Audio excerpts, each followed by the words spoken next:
સુરતમાં ગઈકાલે એક વિડીયો વાયરલ થયો હતો જેમાં એક બાળક જોખમી રીતે બાઇક ચલાવતો હોવાનું સામે આવ્યું હતું। સુરતમાં વાયરલ વિડીયોમાં જોખમી રીતે બાળક બુલેટ ચલાવતો હોવાનું સામે આવ્યું છે।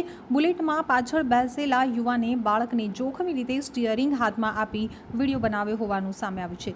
જો કે વિડીયો વાયરલ થતાં પોલીસે તાત્કાલિક કાર્યવાહી કરી હતી અને પાંડેસરા પોલીસે બુલેટ ચલાવવા આપેલ કાકાની ધરપકડ કરી કાયદેસરની કાર્યવાહી હાથ ધરી છે।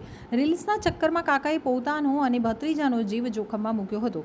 8 વર્ષના ભત્રીજા પાસે જોખમી રીતે બુલેટ ચલાવડાવી કાકાએ રીલ્સ બનાવી પાંડેસરા પોલીસે પરાક્રમ કરનારા કાકા કુલદીપની ધરપકડ કરી લીધી હતી।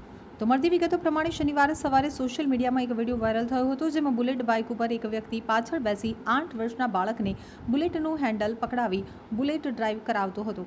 જોખમી રીતે બાળક પાસે બુલેટ ડ્રાઈવ કરાવવાના આ વિડીયોને લઈ સોશિયલ મીડિયામાં લોકોએ ભારે રોષ ઠાલવ્યો હતો। પ્રાથમિક તપાસમાં વિડીયો પાંડેસરાના મિલન પોઈન્ટ પાસેનો હોવાનું બહાર આવ્યું હતું। તો વાયરલ વિડીયોને પગલે પાંડેસરા પોલીસે બાળકને બુલેટ ચલાવવા આપનારને શોધી કાઢ્યો। તો પોલીસે કુલદીપ પ્રિયવ્રતસિંહની ધરપકડ કરી હતી।